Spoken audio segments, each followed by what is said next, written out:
Hello, and welcome to another edition of ChatNAPT with the AI Chatterbots, Chuck and Howie, a podcast dedicated towards metrology. I'm Chuck Ellis. I'd like to introduce my co-host, Howard Zion. Howard, how are you today? Life is good. And how are you, Mr. Ellis? Oh my God, I think that I'm going to be a complainer on our season finale. I have a lot to complain about, and as you're my sounding board, I get to complain to you. So, Well, before we get into that, I want to recognize two things. Number one, the shirt that we're wearing, of course, for our sponsor for the podcast, right? yeah, NFTT. yeah. Thank you for that. And And also, unplanned, by the way, totally honest to God, it was. unplanned that you'd wear your technical advisor shirt and I would wear mine today too. It was just unplanned. Well, in addition to that, you notice a new background. We're in our home in Florida. And I brought down a bunch of clothes, right? And happened to grab this shirt and happened to pull it out today. So what are the odds, right? Yeah, exactly. Well, mine never fit for the longest time. I mean, mine actually it's kind of big on me now. Yeah, You can see exactly. it kind of hangs, but And the second thanks is to all of our guests for this season too. It's been a great season. Had a lot of incredible conversations. Learned some new things for sure. Not just our audience. I'm sure we did as well. I know I did. So thank you to those guests. And now you can take it away and complain to your heart's content. well, we did two more episodes this year. As probably people know by now, this is our last episode for season two. Mhm. We did two more than we did for season one, and we actually wanted to do a couple more, but we just couldn't get them scheduled for our C-suite. We did mostly all, people that are the leadership of the metrology community, people that have started their own companies, senior directors, things like this. But we had, several more that were lined up, but we just couldn't get the timing. Either something happened with us or something happened with them. So we do apologize to those three individuals that we had planned, and we're gonna have to get them down on the podcast later on. So You got hopefully it. we get them for next season at some point. Would love to. That would be great. Okay. Well, my biggest complaint is, God, how do we even say this? Because I think the board keeps me in check. And maybe our listeners would like to know that there are a lot of times that I would love to go off the deep end, Uh, Off the deep end, fly off the handle, whatever you want to call it. We're keeping you reined in. yes, exactly. And now, it's a good thing that I'm retiring full time after the party in Kansas City, but Mhm. it's time. I just cannot handle the political arena and the what I want to call it, the stupidity, you will, of the world. And I see that stupidity rolling over into our profession. Mm. And we're supposed to be a profession that is, we dot our I's, we cross our T's, we make sure Watching the guard. calibrations Yeah. Watching correct. guard over measurements. Yeah, exactly. Mhm. And I see politics now being influencing business decisions. Mhm. And rather than the measurement or the results of the measurement having dictation on the measurement, on the policy, I see politics, taking over, and it drives me crazy. And I don't know where that's going to take us. I'm the inability for the industry to accept what it is drives me crazy right now. If you look at longer periods and cycles and trends, this too shall pass, right? You know that. You've seen it happen. But right now, in the middle of all that, it is a bit frustrating. It's to me, and like I said, I've been around a long time, going over 45 years. I've been involved in the metrology community in one way or another. Either my first, introduction at PML, obviously back in 1981, all the way up till now.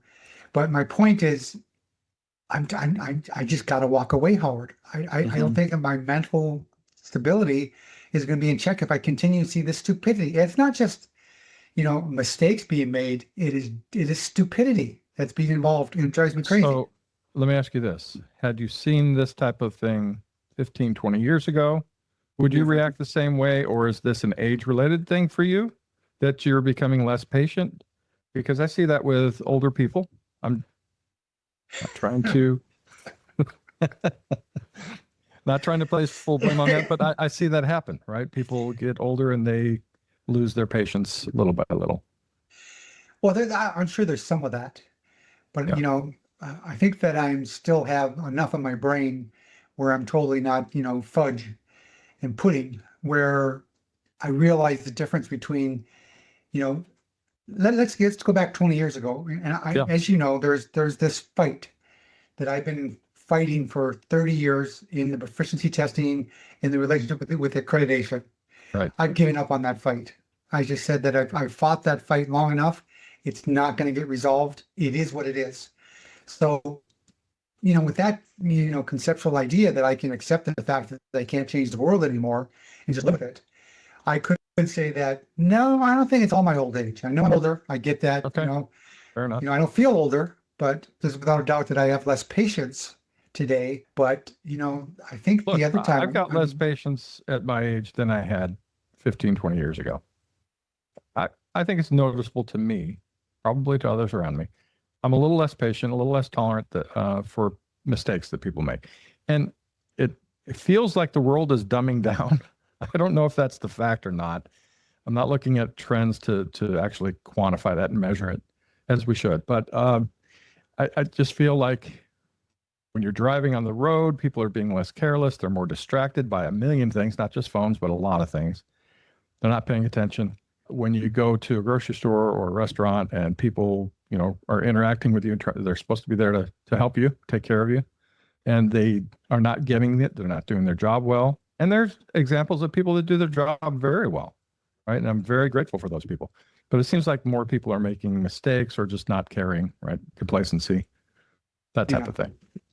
Well, what do you think about this this new what do you want to call it? Flavor of the month, socialism? How that seems to be taking place by our Gen Z generation here, wanting to have. Well, look, cycles again. Remember the 50s, McCarthyism? That was all about communism and kind of went overboard, right? Everyone was being put in front of Congress to testify and what their accusations were and, justify whether they were communist or not. That was a real thing. And people who didn't live through that, I didn't live through it, right? This is history book stuff to me. Yeah. But holy cow, that's a Salem witch trial type of thing. Yeah, I'm willing to bet that there is probably less than 1% of the Gen Z that even know who McCarthy was. Right. Right. But these things cycle. Human beings are defective, whether it's mentally, biologically. There's a lot of things about being human that tends to cycle in trends. You see it over time. Well, what I would worry about if I was a manager, if you will, of a cal lab, there's a lot of talented people. What do we estimate? There's 50,000 metrologists, in North America. Mm-hmm. And are they making decisions on a measurement that they're making, that they're acquiring? Does any of their social background come into it now? Are they, does it affect them to say, well, I don't care about the measurement, I'm just going to report it. I don't care. Are you asking if your personal life bleeds into your work life? Absolutely it does. Yeah, exactly. The type of character you have is evident in both your personal and your work life, right? And whether you cut corners or not, or whether you're willing to, or whether you say absolutely not, right? You can't be too far one way or too far the other, but you got to pay attention to protect the measurements for the end products that we all use every day. Yeah. Do you think that the inability to differentiate the two is going to affect the quality of the measurement being made by people who are questionable? Absolutely. Yeah. And is there a review process that catches that? Probably not 100%, but there's usually review processes in place that'll catch some of that. Yeah. What drives me crazy is when it gets to the customer figuring it out, right? If they find something, and I just had this happen this week, regular weekly meeting with a client, and they said, hey, this happened X, Y, Z.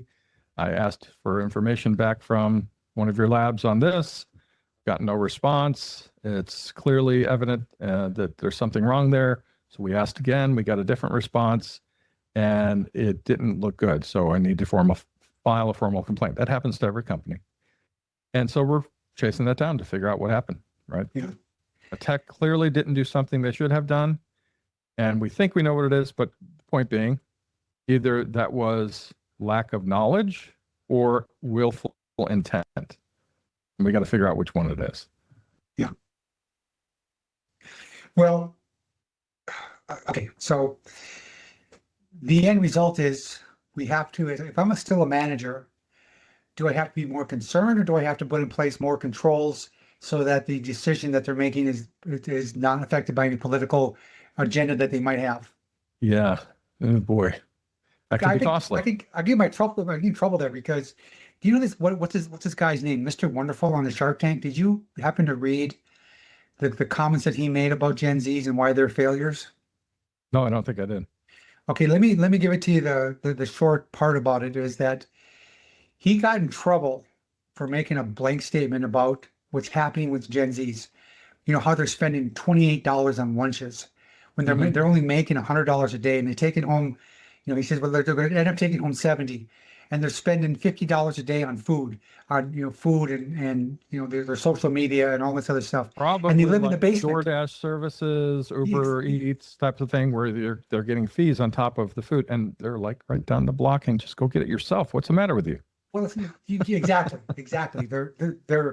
They're doing the Door Dashes. They're spending money on all these, Spotify and all these other accounts they've got. Lack of being able to budget and control your spending. Jeez. But at the same time, then they're living in mom and dad's basement. Well, I've seen that. And they're not contributing. They're not buying houses anymore. They're not buying cars. They're using Uber. They're not contributing. Mr. Wonderful's position was that there are so many that are not contributing to the economy is part of the reason why the economy is the way it is. Yeah. There's a piece to that I recognize, and that is that the inflationary cost of real estate and some other things in life are at an abnormal percentage of your income ratio than they were when we were younger. That has changed for the worse. So I do recognize that as part of the issue. But I also see this lack of control of spending, budget control for your personal budget as a major problem. I've seen it with too many of my daughter's friends. Well, to your point about inflation, this is my biggest concern. And I'm a moderate Republican. I am not a right-wing radical nut, but this is a fact that you cannot argue. In 1960, the total tax burden, I'm talking about the entire tax burden, was about 20%. Do you know what the tax burden is today for you and I? Our total tax burden? 28, 30? 55% of our money goes to taxes. Total tax burden. Okay, your total tax burden, not just what your income tax is, your state tax, your federal tax. I'm talking about 55% of every dollar you make. The real estate property taxes, the personal property taxes in some states that you pay year after year for the same thing you've owned for years. Yes, crazy. Exactly. Yeah. How's that constitutional? But yeah, that does add to your total tax burden. Wow, 55% versus 20? 1960, yes. Wow. That hurts. In less than 70 years, this is what has happened. Yeah. And government is so big right now, it's unbelievable. I mean, in California, the total tax burden's got to be more than 55%. Oh yeah. I mean, their state tax alone is 13.3. Yeah, it's insane. Yeah. So I can understand how the younger generation doesn't have the money that they make because all their money's going to taxes. Right. They go and they buy something on their Gen Z, goes and does the DoorDash. 4% of that goes towards taxes, food taxes.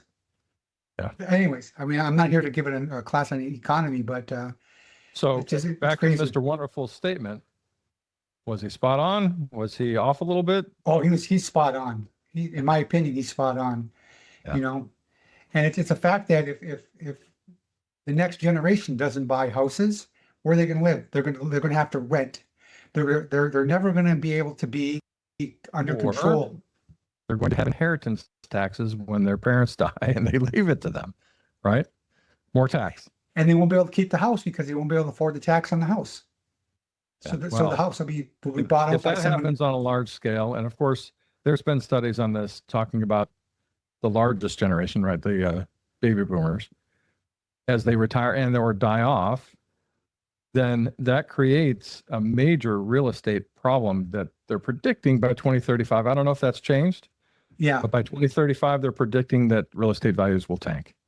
Well, between 2035 and 2050, we're going to have a major recession, because that's when mostly all the baby boomers, like you said, will be either, passed on, or, in their later stages in life and not in their own home or whatever.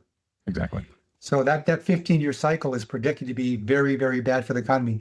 And the point that Mr. Wonderful is making is that when that happens, in 10 years from now, when it starts to happen in 10 years, our economy cannot absorb the loss of the baby boomer generation. That income that we're putting in the community now, and I'm a baby boomer and I'm retired, the economy cannot withstand the loss of our input.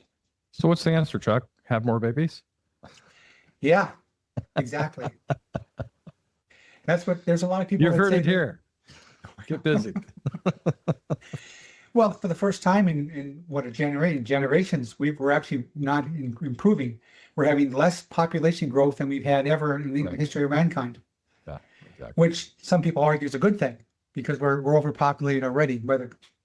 Well, I don't know how this compares to the national average, but I'm the youngest of 11 children. Big family, right? And a lot of my siblings only had 1 or 2 kids, maybe 3 at the most. Some had none. My wife and I had 2 children, 1 passed at birth, but 1 living child. That's reduction right there. Like, we didn't produce the same number of people that we were. Right. So, because I think there were a total of 9 grandchildren and 11 of us. So, wow, there's a shrinkage right there. Now, maybe that's the exception. Maybe that's the average. But you're saying that the trend is that it's reducing population. Absolutely. I think it's a trend, because I'm, as you know, I'm the second youngest of 16 kids. Yes. And you had to one up me, didn't you? Or 5. That's been the trend for 20 years. I've had to one up you. No, but even all my siblings, the average, children that they had has only been 2. Yeah. So, and technically that's the average. That's so, there are many of my siblings that didn't have any kids. So wasn't the population of the United States up around 350 million at one point? I believe so, yeah. And it's reduced from there? Yeah, I believe it is like 335 million now. Yep. We could go on and talk about this. It's very sad. I think that what I would want to try and move on, because we've only got an hour. We've already spent 15 minutes. Yeah, exactly. So let's talk about the exciting news coming up next month.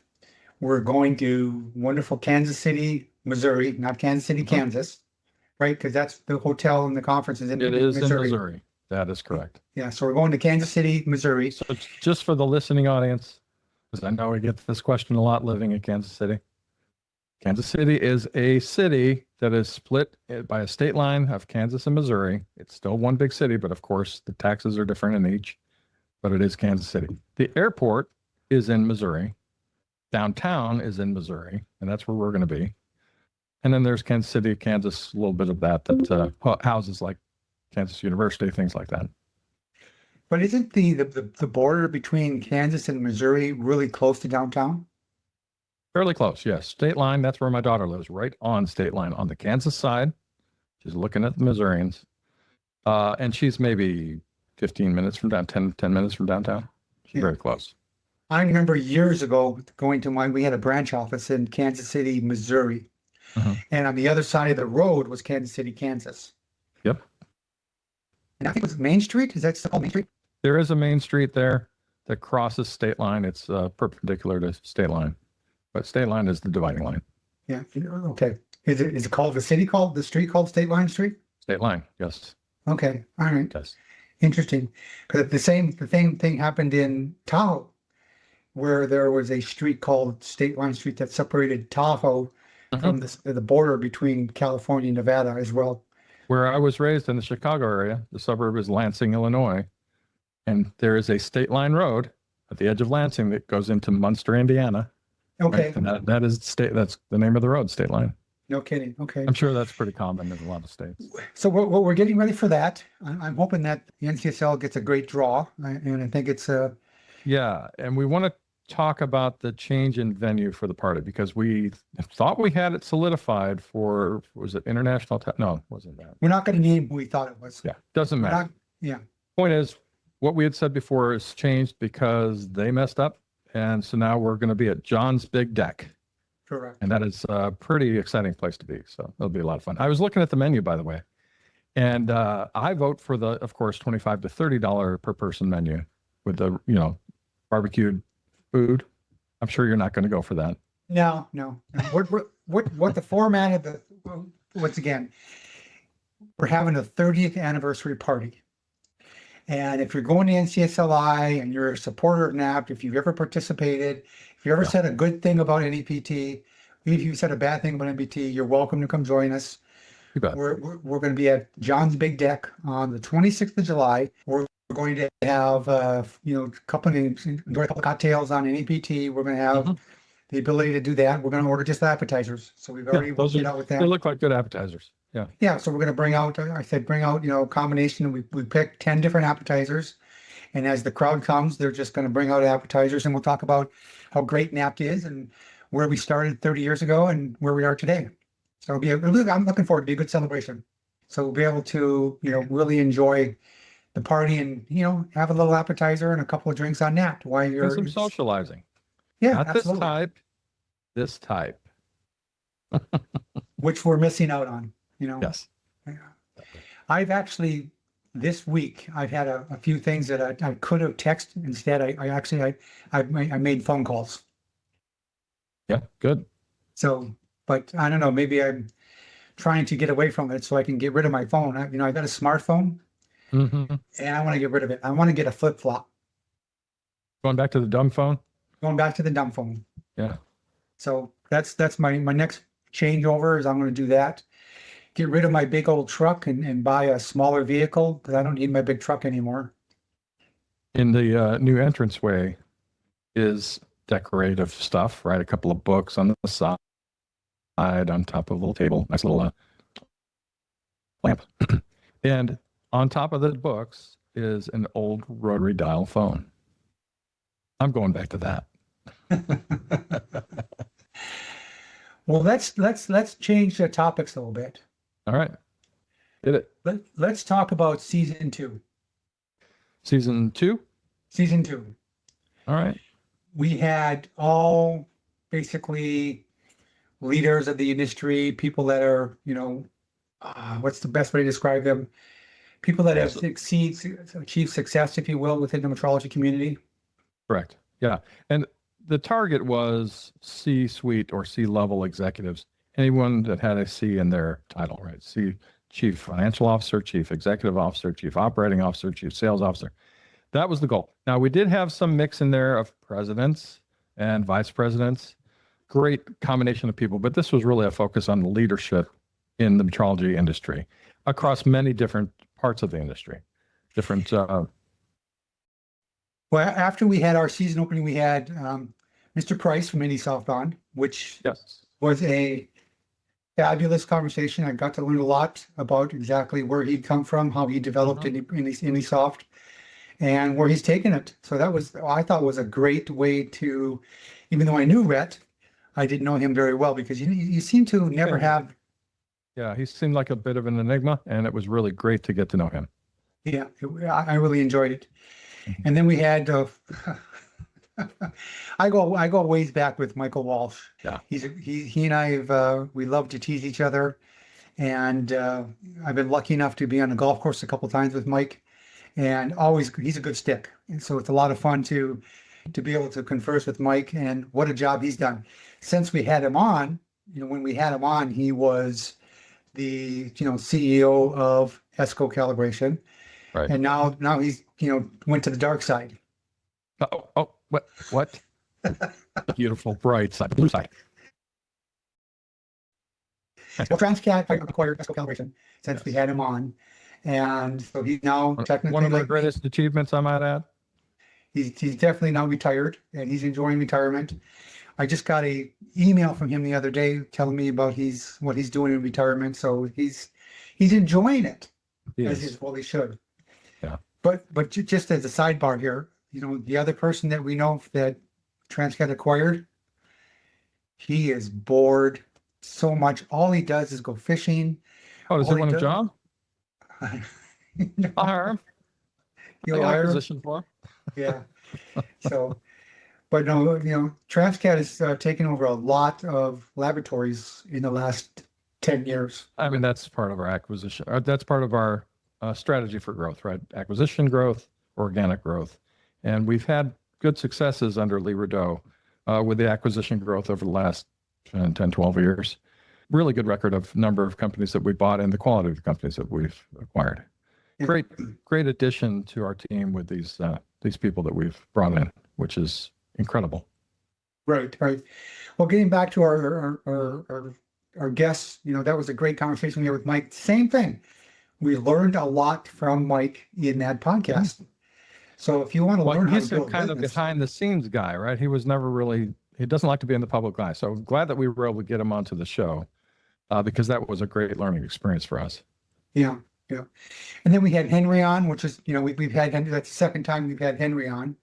Uh-huh. And again, another great episode. You learn a lot from Henry. He's definitely taking his steps to make sure that the organization that he now leads is ready to go into the next generation.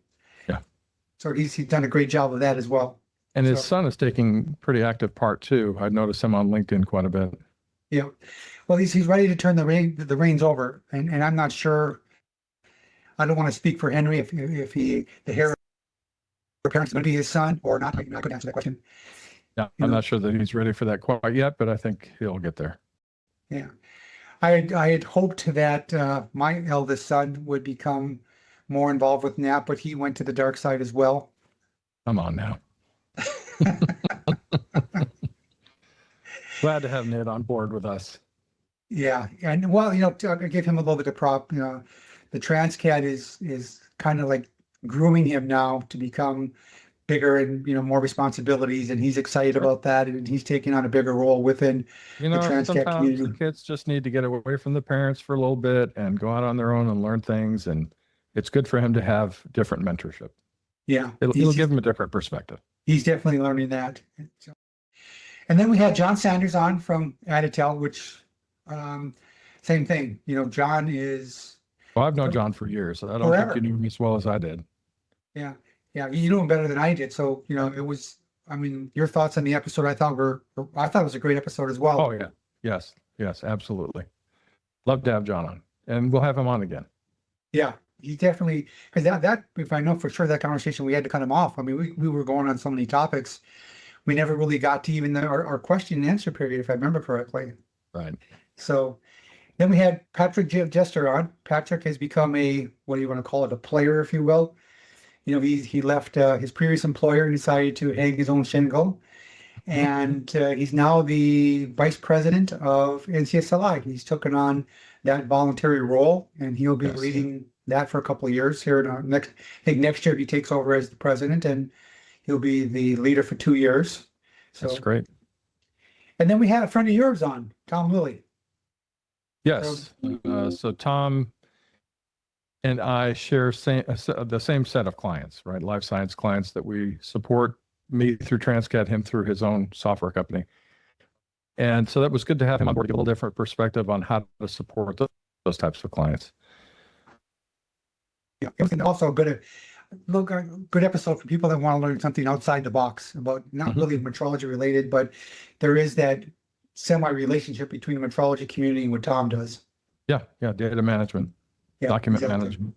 Mm-hmm. And then we had our newest board member. We could probably take this time in the podcast to talk about how we have a replacement on the board. Unfortunately, Kurt Foster has been promoted and just got way too much going on in his day-to-day life with all the responsibilities he has. And he asked if we could find another replacement. We said, well, sure we will. And he said, well, you don't have to look. I got one for you. So I love it when somebody comes to us with a problem and a solution. I know. Wouldn't you wish that happened all the time in your life? Sure. I've got Steve a problem. Doty, Don't worry. Great replacement for Kirk. Kirk served us well. Loved that he was part of the board to get these things going. Steve is eager to get going as well. Yeah. Well, Kurt is not leaving NAPT. He's sticking around as technical advisor.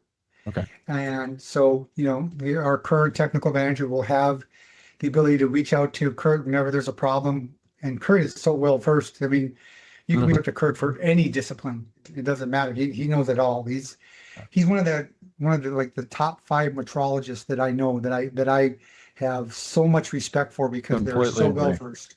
Yeah. Yeah. And So, in-depth, you can he- get in-depth conversations with him on just about any discipline. yeah.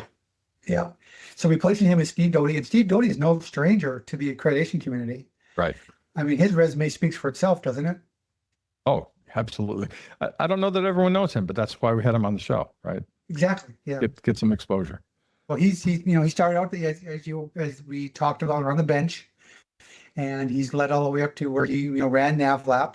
So he was big time person with that organization. So he probably knows accreditation better than you and I do. Correct. So he takes over the government desk, if you will, and so we're excited about that. And hopefully we can abuse him for a couple of years before he retires. Yeah. Because he's actually, I think he and I are like about 3 months apart in age, if I remember correctly. Okay. So Yeah, we're gonna have to get out to his place. We have that open invitation.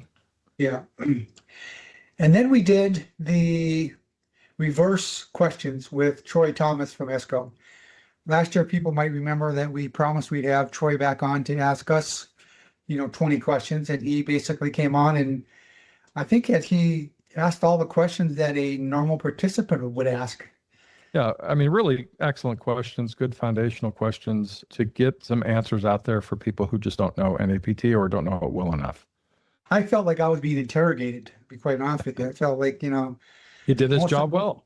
most of the questions were geared towards, what is NAP doing? How does it do it? How do you assign the reference value? How do you ensure the artifact is in a stable position? All these things, And so they're all good questions. And I'm sure they're all questions that the community And what wanted to happens when answer. that gets messed up and something gets damaged? That's a very valid question as well, because that's happened. And I think it happened here recently in the last week or two, right? It happens every day. Yeah. Which is funny is our biggest problem is the artifacts being damaged by a cal lab. So you think about that from the big picture. Mm-hmm. If our biggest problem is the inability for a cal lab to receive an item, make measurements, and ship it back to us, what does that tell you about the communities? I mean, if I'm a client Yeah. and I'm sending in my stuff, It's the and same there's a high process. the exact same process, Right. and there's a high percentage of the item being damaged, don't you think there should be cars written every single day on that? Absolutely. I mean, to me, it's a huge problem. Yes. So the integrity isn't just around the technician doing the calibration work. Right. It's around the entire company and how they handle that equipment and Yeah. process it and ship it and package it, ship it. All of that is very important. It's all part of controlling the measurements and protecting the measurements for the client. I remember one years ago where the client, the calibration lab, they had the meter plugged in overnight. They got halfway through it.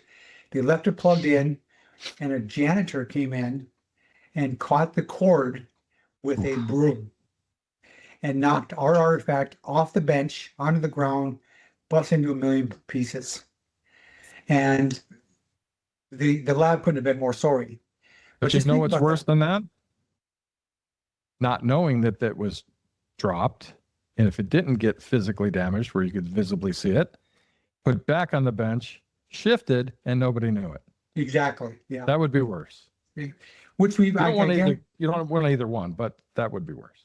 I guarantee that happened because there are times where we've had a client say make a measurement, and this is a top quality lab, Mhm. and come back and say, well, we're 5 counts off and our uncertainty is only 2. What's going on? And so then we send it back to the pivot lab, which is one of our control methods. Yeah. And the pivot lab says, yeah, this thing is drifted. And so we don't know how it happened. Like you said, it could have been dropped. Could have been physical, could have been overheating. It could have been a number of things that Could have caused been, that. yeah, strain. I mean, especially strain gauge devices, they can Yes. zero shift really easy. Exactly. So yeah, so that was a great episode as well. So we had that, and then we had one with the most knowledgeable people in management I ever met was Steve Stanley from Cummings. Man, does that guy have his procedures in place and production, methods down packed. That's what I took Mhm. from that particular conversation. Yeah, that's another person I never knew before. I knew the name for years and just had never really had time to talk with him. And that was a fascinating. So, Yeah, big NCSLI guy, big NCSLI guy. I think he's the last year's Wild Hack Award winner. yes. And wasn't he the brewmaster?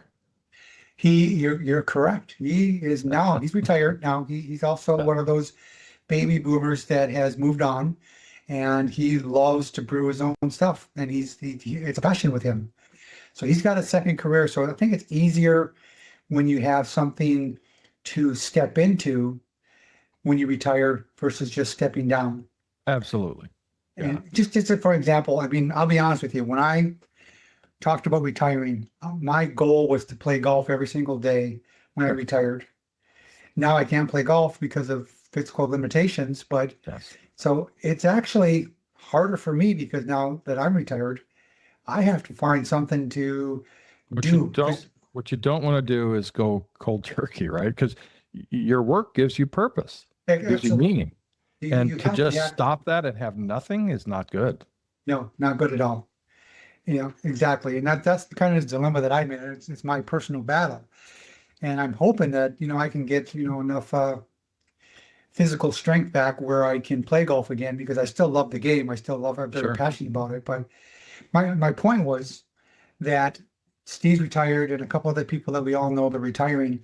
And what I found with conversations with them is those individuals that have moved on to a hobby, which become their life now, they're a Mhm. lot happier than those that just are retiring. Or multiple hobbies, right? So Yeah. I'm not looking at retirement yet. I'm still enjoying work and being involved with our clients and our employees. And at some point I will, right? I'm not in a hurry to do that, but I'm starting to pick up other things, right? Being in a band. There's three or four things that I'm doing. Oh, my automotive interests, right? Just gaining new friends and doing things with them, traveling more, those types of things. So starting to slowly move into that. Here's what's possible for retirement years. Right. And I think that's fabulous that you're doing that. But you've always been pretty active, Howard, in doing other things besides just that. I mean, you're a workaholic. Don't get me wrong. You are without a doubt a workaholic. You spend a lot of time on your profession, a lot of time. I do. But you also push all these other things into your life. You kind of like, I think, just my opinion, but you're so busy that that's kind of like an outlet for you to do these other activities. They give you balance. Yeah, they do. And let's not forget the Kansas City Barbecue Society, right? Certified barbecue judge recently Yeah. Yeah. achieved that. That is something that I haven't started actually judging contests yet. I'm going to start doing that. We had to get some things settled first, but that'll be something I start picking up on a little by little with my travels wherever I'm going. If there's contests available out there that I can judge. And this year's keynote address speaker is from the Kansas City Barbecue Society because it's in Kansas City. It makes perfect sense. Oh, really? I didn't know that. Transcat is sponsoring that keynote address, and I will be introducing that keynote speaker Well, wonderful. as a certified barbecue judge. So that's fun. That'll be awesome. Nice. Combining work and pleasure. Sure. Great. Sure. Yeah. Wonderful. Well, getting back to our guest, then we had, Ken Racine, who has taken on a huge role that he has a lot of personal interest in. Yes. He wants you to share with us what Ken is doing now. He has built the Metrology Institute and he's developing that to draw in all the resources available for training and educating in the field of metrology. He won't be the trainer company. He will draw those resources together as a one-stop shop for everything available to get people into this industry and or through different disciplines as they want to grow and through metrology. So when you're at NCSLI this year, for all those people that are attending, I highly recommend that you go over and introduce yourself to Ken and talk to him a little bit about what he's doing that's going to benefit the metrology community and this huge, and I mean, to me, it's a huge role of training people, especially because we don't have the ability to draw on the military anymore, to get trained calibration technicians. We're the metrology community has to train its own people from now on. I think we've kind of accepted that fact now. Mhm. We're not going to get everything we want full bore from the military anymore. We're going to have some sort of way to train our own people around. Yeah, the need won't stop, right? So we've got to fulfill that need. Yeah. And this is going to be a big step towards that. Next on the list, we had someone that I must have had, oh God, 50 plus conversations with during my time with NEPT with Danae Powell. But I learned so much from our conversation with Danae that I never would have guessed had we not had her on the program. Right. Yeah. And her career has taken some twists and turns, some really good twists and turns. And I've known her, and I've maybe spoken to her a couple of times at the NCSL meetings, especially with the healthcare committee meeting. She's vice president of a number of the committee meetings that NCSL holds. So I've kind of interacted at a distance with her, but this was really good to get to know the details behind her. She's another one who doesn't really care for the spotlight, but she's worthy of it for sure. She's got so much experience and knowledge. Yeah, it was amazing. I mean, I got even more. I mean, I always respected her before our conversation, but it was just raised another level of notch of respect that I have for her. Yes, it did. So then we had Heath on from the Tennessee Valley Authority, which another great interview. Someone that is passionate about training and passionate about leadership. Really, really great interview. If you want to, get some key points on how to run a Cal Lab, I definitely advise you going back and listening to that podcast again, because that was really a wonderful podcast that we had with Heath. Yeah, that was another one where I didn't really know Heath's name prior to this, but I was very familiar and aware of Tennessee Valley Authority, and it was just kind of off in the distance. It's like, yep, there's somebody running that show. Don't know who those people are. Have to figure that out someday, and it was great to have him on the show for that reason. It really was. And then, of course, not last but not least, we had Bobby Figler on from Michelle. Yes. Another great interview. We learned about how he started out and how he, just went through the bottom of the barrel and worked his way up to the top. Family business that he's developed really well, and really great attitude towards doing metrology right and making sure that their customers are taken care of. Good leadership too. Great leadership discussion with him. Yeah. So I would remind all of our listeners that all these podcasts are available. If you want to go listen to them or even view them, they're available through the NAPT website, www.proficiency.org. There's a tab underneath resources. Go to podcasts. You can listen to them or download them, listen to them on the aircraft, listen to them while you're jogging, or you can watch them on YouTube as well. I would, the interesting part is we just got an update, Howard. I don't know if I shared it with you or not, but more people are listening to them than watching them. Yeah, you did mention that to me the other day. And there are some of the earlier podcasts where we were sharing screens and things like that, where it might be better to watch them so you can see what we're talking about. And I do like to use visuals, right? Because those tend to get the point across. We're doing a little bit less of that now, but certainly if you listen to one of those podcasts and it's not quite making sense, pull up YouTube and take a look at it. They'll explain things. And if you like any of these, if there's some that you don't like at all, fine, whatever. That you don't have to do anything. But if you like them, click the like button, forward them, share them. That helps us to expand our audience. And we really want to expand this not to just the metrology community, but people who don't even know what this is. Help them understand what it is and draw people in. Right. And so I think so bring up now next year, since we kind of reviewed that, I think next year our platform is going to be mostly technicians. Is that correct? Technical people? It is. We were going to look, I think, at customers. Let me pull that up. Go ahead and talk about the next subject while I take a look at this. Well, I think our plan was to talk about with the technicians and to really get in depth about how to get a career in metrology, where they started and what they're doing, and to get into more about making measurements. Some of that. So, all right, let me take a look here. I've got season 2 was the C-suite. Season 3, NAPT sponsors is what we were going to focus on there. We can change it up, but that would be one of our. So we said sponsors next year. Okay. Sponsors, NAPT sponsors next year will be the focus. And then season 4 is probably going to be more of the technicians and technical expertise. Well, we really do need to do the sponsors because we could not exist Exactly. without the sponsors. Yeah. I Yeah, that's mean, important. it gets, to my point about, how does ChatNAPT even stay in business? Mhm. Because we don't charge a lot for our enrollments. And, off the record, I don't know how our competition does it because we get, a fair amount of, let's call it free stuff. It's not really free because it's a donated item by our sponsors. We get all our pivot labs that, donate literally 90% of our calibrations that we have on all our artifacts. Right. A pivot lab can perform 4 or 5 calibrations a year for us on a given artifact Correct. for different reasons. And then we get people that donate equipment to us, and we love that. But my point is, we really couldn't do it without the support that we get from the metrology community. Yeah. And those sponsors, whether you're a sponsor of an artifact, a kit, if you will, or you're a pivot lab that sponsors the calibration of the artifacts, that helps us maintain the artifacts throughout the course of the distribution of a kit. My God, it's huge. So, I mean, this is really one of the reasons why this is a nonprofit organization. It's set up for that reason because it is a self-serving service type of thing where you contribute the artifacts, you contribute the calibrations for the pivot labs, you contribute for technical advisory support for people that have questions.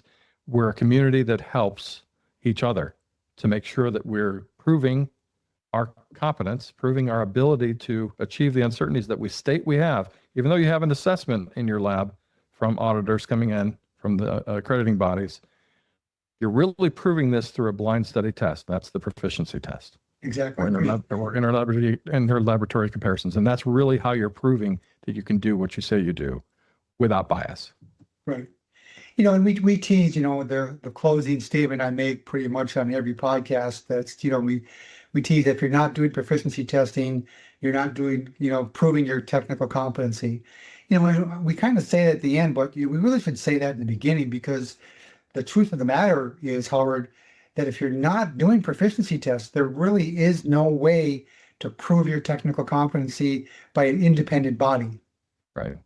Yeah, even though the assessors are looking at your uncertainty budgets, your training programs, your all of the documentation that you have to control your quality system, that's all statements that, yes, this is what we're supposed to do. The proficiency test checks you to make sure that you're actually doing it. Yeah, exactly. And, all of our guests that we had in season 2, every single one, I think, made a comment about, how great they love ChatNAPT and what ChatNAPT does for them, how they're personally involved with ChatNAPT and that kind of thing. They've seen what ChatNAPT does. And so, it being our 30th year, when I started this, Howard, 30 years ago, trust me, I had no clue what this would become. I'm sure. Yeah. You knew that you were climbing a big mountain. You just didn't know how big. Well, to give a little bit of background, when I started NEPT, I had no intentions. I mean, I used to run the ILCs for NCSLI.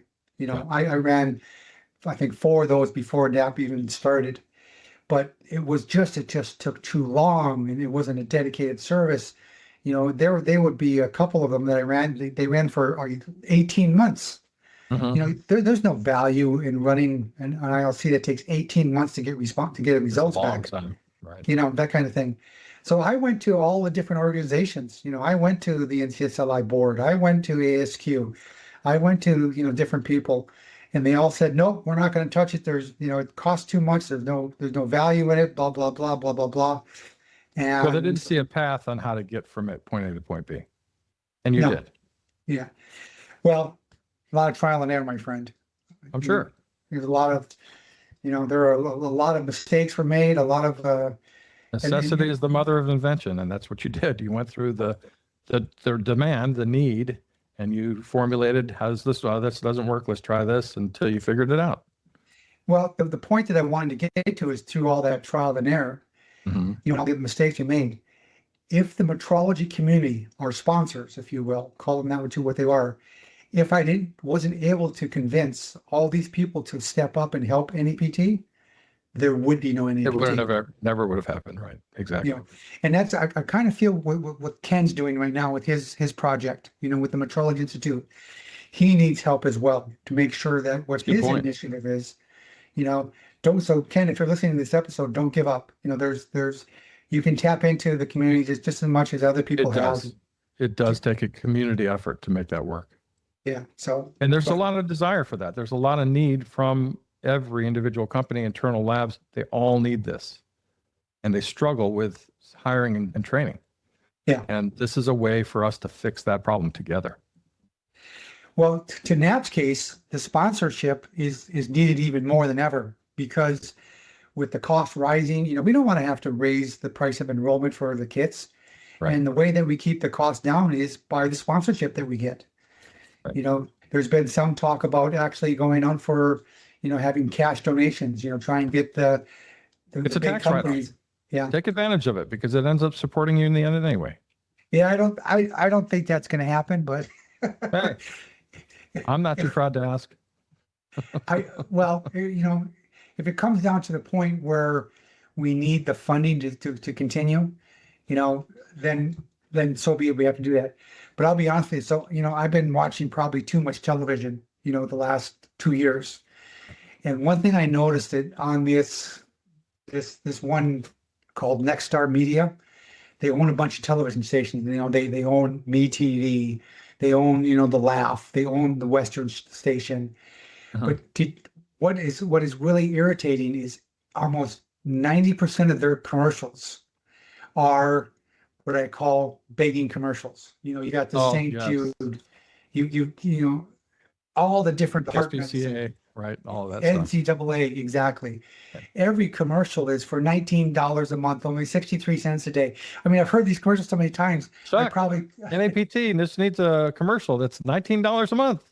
only 63 cents a day. You can support the heavy mission. So without your support, NAPT Jump would on not the be able to, bandwagon. you know, I could maybe we develop a commercial and we put it at the beginning of our What are you going to show on the commercial? Old dilapidated equipment that needs needs to be home? replaced. Exactly. Yeah. Or that meter that fell off the bench that's in a million pieces. Yes. Yeah, that we want to replace that. So anyways, so here we are. So that's the review of season 2. Season 3, we're gonna wait until probably after the summer months before we start recording for that again. So if you know, tell our listeners, if you have anybody out there that, you know, you feel should be on the podcast, drop us an email, you know, at ellis@proficiency.org or howard@proficiency.org.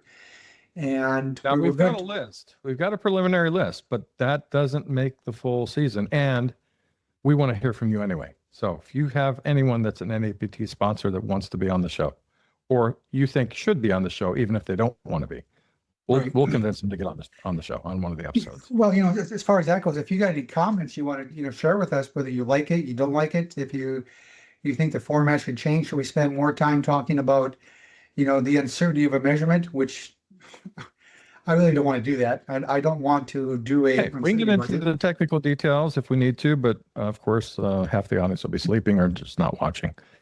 Well, I think that the other podcasts that are out there, their niches, if you will, is exploring how to make measurements. What More than details, right? More details about understanding the measurement. And ours is more of a broad-based political format type thing where we just kind of, you know, chew the cud, if you will. Right. So, okay. Hey, so we welcome your feedback for sure and your suggestions. So before we call it a day, you know, there's one topic that I want to get your advice on, because as you know, we've already beat to death that I'm retiring, right?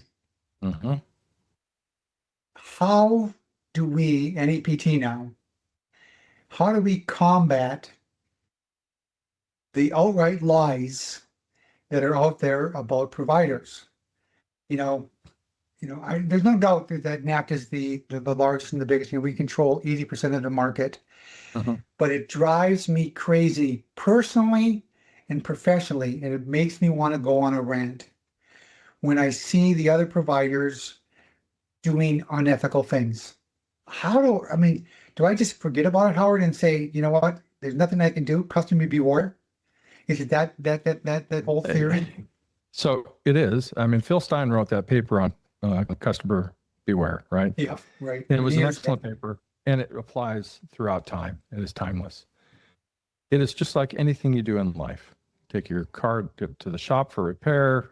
Are you getting ripped off? Are they telling you that you need to replace things you didn't? Right? How do you know? And you have to be more knowledgeable. You don't have to be the expert. You got to be knowledgeable enough to know when you're getting, snookered. And it's the same with this. You need to know just enough about the PT process and what's required for the reference value and how you get there. You don't have to know the formulas, but are they following the ISO standards that are required to do this correctly? Do they have the staffing in place to make sure this is monitored? And do they have technical advisors to help you throughout the questionnaire process? Are they operating out of the garage? Are they doing something that seems like it's just not right? Take a look under the covers. Make sure you know what you're getting before you pay that low price. Yeah. Well, ChatNAPT does have part of its marketing program, a dare to compare, blurb, if you will. And maybe I convinced the current leadership at NAPT that they need to emphasize, that dare to compare, philosophy more.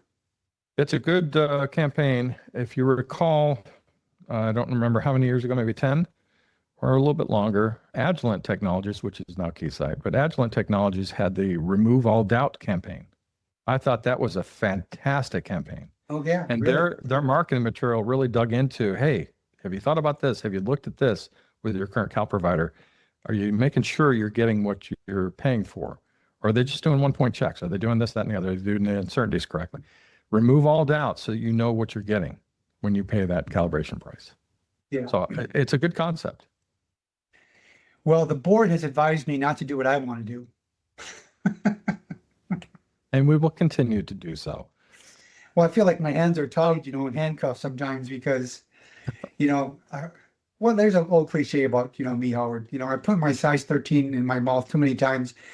I don't care. They say that once you get 45, you tend to care a lot less about what people think about you than you do before you're 45. That's probably true, right? I don't worry about what people think or say. Not me. And I could spend my time worrying about this stuff to do what? How am I going to combat it? And why am I going to waste my time on that stuff? Just keep doing what you're doing and being who you are. Yeah, but to me personally, I don't care what people think of me. I really could give a rat's ass what people think, but it bothers me that the other providers are not doing what they should be doing. And how do I stress that fact with the accreditation bodies? I've had this ongoing battle with the ABs for literally 25, 30 years. Yeah, but it's not, well, first of all, the ABs don't have enough staffing to police their own customers to make sure they're doing what they should be doing, right? They go through the audits, do an assessment on the lab, check out that everything is kosher for the documents, or if I have their findings and get those wrapped up. But are they continually doing that when they're delivering the service to their clients? And they don't have enough people to police all that. Nor is it their responsibility to police the PT process, right? And can an APT or any of the other providers do that? Not really. No, not really. So all you can do is the buyer beware. Just make people aware of, here's the things you should be looking at. Here's a checklist of what you should be looking at to make sure you're getting the value for your buck. Well, it kind of then goes full circle because we started the conversation where we talked about the political end of it, and the Gen Zs, with their whole thing. Yeah. It kind of, there's a relationship then to what is happening to the PT providers. Okay, let me put it to you this way. PT provider, our competition. Listen, there's standards out there. Just do what you're supposed to do. Don't wreck our community.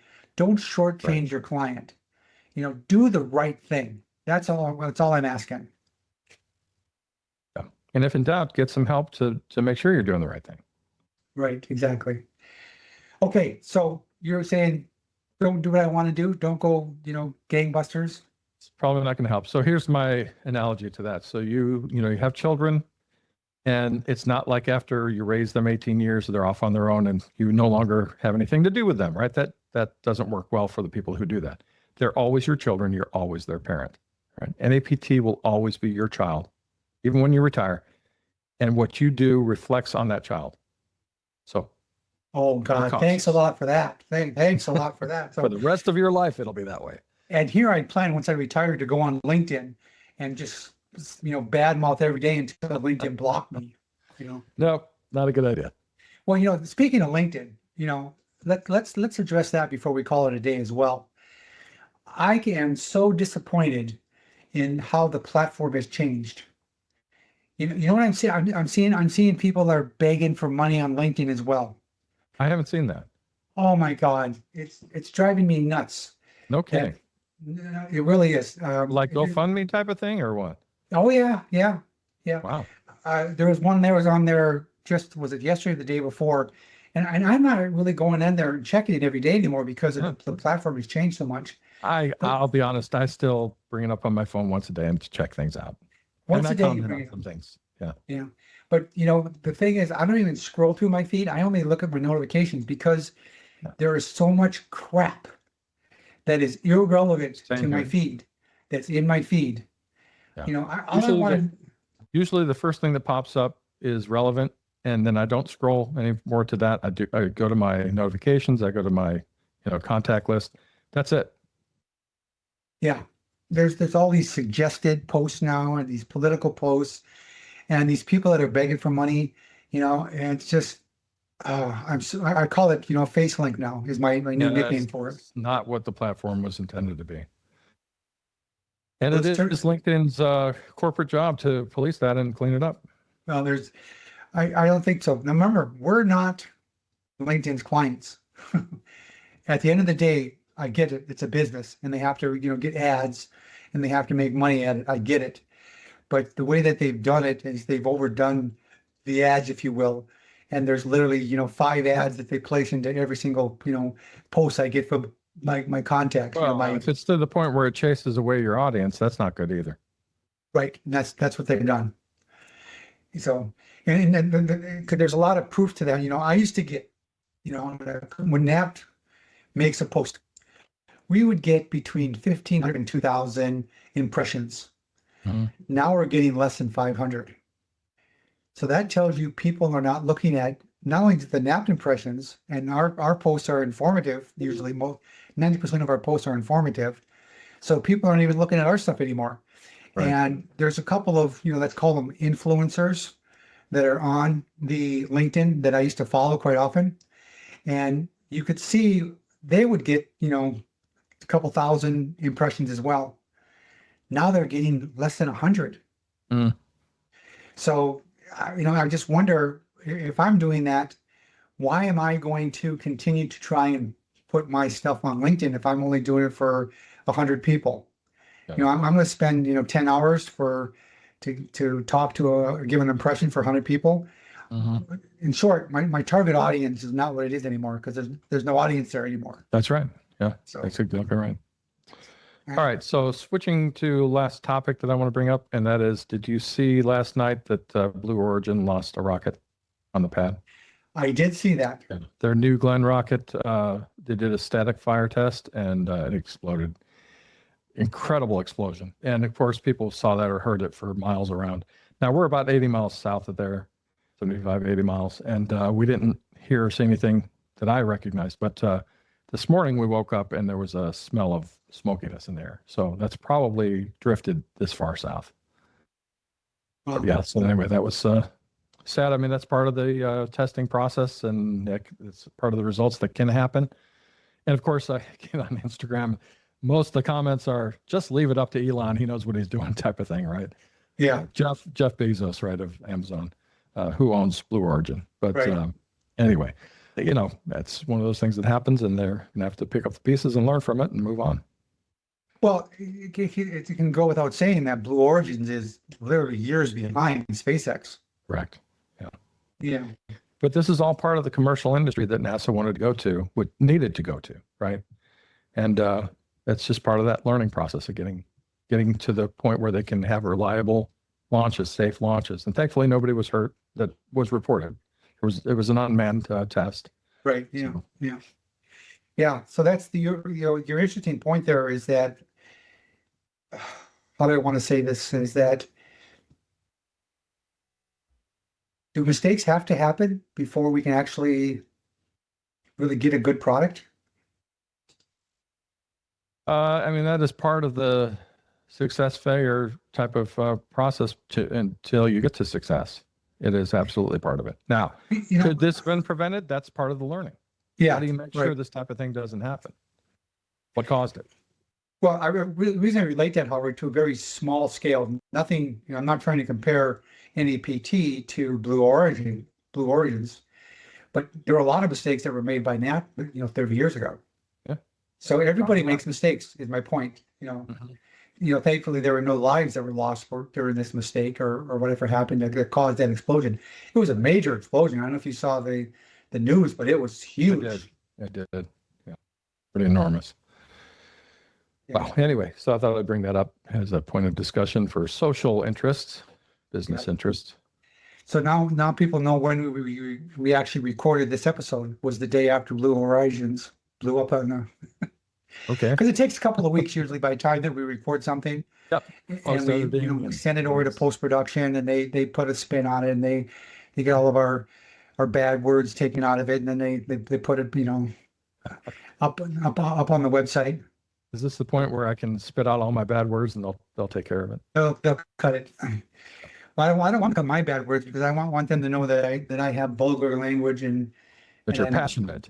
I'm very passionate. I'm getting less passionate though because my tolerance level is less. What I will go to my grave saying this: that the people that are in this business, there are literally, like we talked about this earlier, 50,000 plus that are making measurements every single day that are the backbone of metrology. And thank goodness they're a valid profession. They do a great job, but there's a small percentage that we just cannot tolerate. When we find someone that makes bad measurements, when I say pencil whip it or doing it on purpose, they need to be fired. They need to be kicked out. They need to be blackballed because it's too important. Yes. Again, let's just, say It doesn't matter if a technician knows what customer's equipment they're working on, which customer it is, or even if they happen to know, and they usually don't, but if they happen to know what it's being used on for which products and which consumers are going to use it. Doesn't matter if they know any of that, right? You have to treat each one like it's the most important thing. My point that I wanted to correlate was, it would be interesting to see what caused that accident yesterday, because was it a bad measurement? NASA has a history of failures because of bad measurements. Or unit mismatch. Or unit mismatch. Unit conversion. Exactly. Right. But simple stuff, that we really need to be on top of. And NASA, they have, check and double check and triple check and quadruple check, their processes, and they still make mistakes. But at the same time, we just can't make mistakes in our profession. We can't tolerate it. We're not attorneys. We're not politicians. We can't, say things and not mean it, which gets to my ethics, my integrity point, which I'm so passionate about. That's why it's important. I said enough for today, my friend. Oh, that's good. So I think we should call it a day. What do you think? Yes, we're a bit over an hour. I think with editing, we'll be right at about an hour. But yeah, thank you for joining us. If you did join, if you haven't, hopefully people are letting you know about it, and you can take a listen and give us feedback. And obviously, we want you to share the podcast, talk about us. When you're at NCSLI, come up to us, Howard and I, and tell us if you like the podcast or not, or tell us if we should, continue or not, or should we go away? Let us know how you really feel. Is that what I'd like to say? Yeah, any format changes, we're open to it. Okay. Howard, any last words? No, I'm good for the season. Thank you for all the fun we had this season. That was fantastic. Enjoy your summer, and see you in July. Yeah. Well, I want to say thank you to ChatNAPT for another season of sponsoring us. Without them, we could not do it. If you want to sponsor a podcast, let us know. We're thinking about, putting your ad at the start of our podcast and putting your ad at the end of our podcast so that we can afford to continue to do this, right? That's what we said. We're gonna start begging for money, we said. So but on a very serious level, very serious point, folks, if you're not doing proficiency testing, you're not proving your technical competency.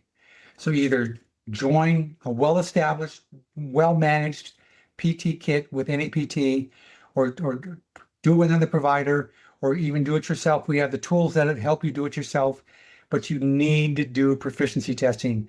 I can't stress that enough. It proves your technical competency when you do meaningful proficiency tests. It's that simple, folks. So that being said, we'll see you next season, and let us know how you like it. Like it. Take care, guys. Yeah.